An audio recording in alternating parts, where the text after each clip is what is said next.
somewhere in Texas, you can hire a group of paparazzi for a day.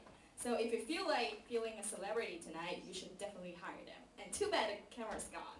So anyway, well, my name's Phoebe, and I'm making my debut next week. And let me tell you, it's not easy to be on stage. And it turns out there's a lot to do for your debut. So writing up your material is only part of it. So next, I have to invite my friends to come to my debut. And it is not easy at all.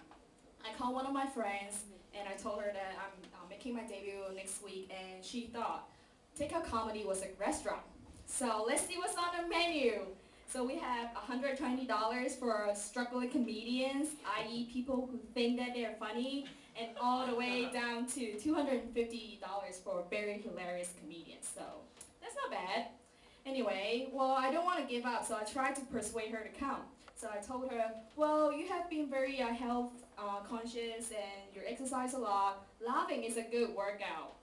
And then she said, no, you get laugh lines. But I said, well, you come into the club, you weigh 100 pounds, you laugh a lot, you get out, you weigh 90 pounds. So that's pretty good for one night. And then she said, no. Then, okay, I should let you go then. I don't want you to be late for your Botox appointment. So, anyway, but my parents are cool. They always have faith in me, and even though they cannot speak English, they still want to come. So if they don't laugh at your jokes or my jokes, so no offense. And I have also invited my favorite teacher from high school to my debut, and he used to laugh at my homework a lot. So I'm sure he'll have a good time for my debut. So let's see, I need to write my materials, I have to invite friends to come, and next I have to figure out what I want to wear for my debut.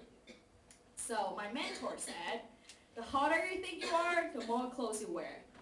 But then I'm like, men know nothing about fashion, so I need more specific advice. I talked to my girlfriends, and they were like, yeah, he's right, you should totally go naked on stage. Oh. Yes. But, yeah. Anyway, and not only that, I need to find ways to help me relax before I go on stage.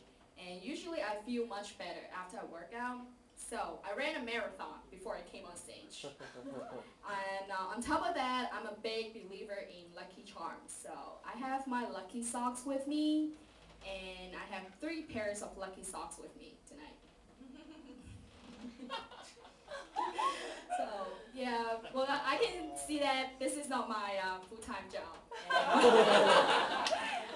I just got out of school, and I'm now looking for a job.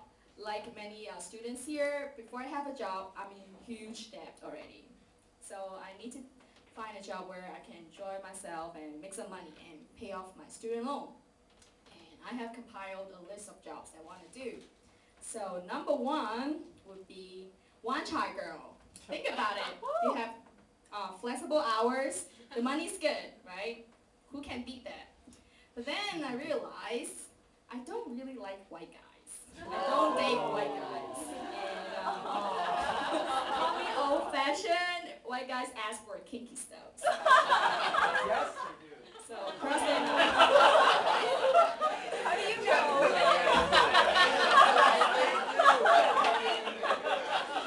Okay, then next, I'm gonna be a flight attendant. I think flight attendant is the next best thing. You can travel when you work, so the perks are pretty good. And I went to an interview last week. I was really excited. Had my makeup, the flight attendant hairdo, all ready to go. So the HR lady talked to me, and we had a pretty good interview. But at the end, she asked me, so Phoebe, how tall are you? I told her I'm 5'1". Then she said, well, I'm sorry, I think you will hear from us pretty soon. So we ended the interview, and of course I'm upset. And think about it. What do flight attendants do on the flight? They do the safety demonstration, which no one really cares. They tell you the speed of the flight, the altitude of the flight. Again, no one cares. They forget your drink orders, and they wake you up to tell you things that you don't need. So I think to myself, I can do that too. And what else? They always go on strike. I don't go on strike. I don't mind working overtime. And I don't mind retiring at the age of 50. I'm going to marry the cutest passengers anyway. Get out. So And one more thing. When was the last time a flight attendant really helped you with your luggage? So, anyway. And from then I went to a few interviews, and I have come to a conclusion that going on a date is kind of like going to a job interview. So, number one, you dress to impress, and then number two, you lie a lot. Do you mind working overtime? No, I don't mind working overtime. Do you like babies? No, I don't like babies. I'm all pro-choice. And after the interview, you lie some more. Your friends might ask about you, so how did it go? You lie some more. But you didn't tell them that you've been keeping an eye on an email or your phone more often than you should. So that's my take on going to a job interview and going on the first date. That's all I have for tonight. Thank you.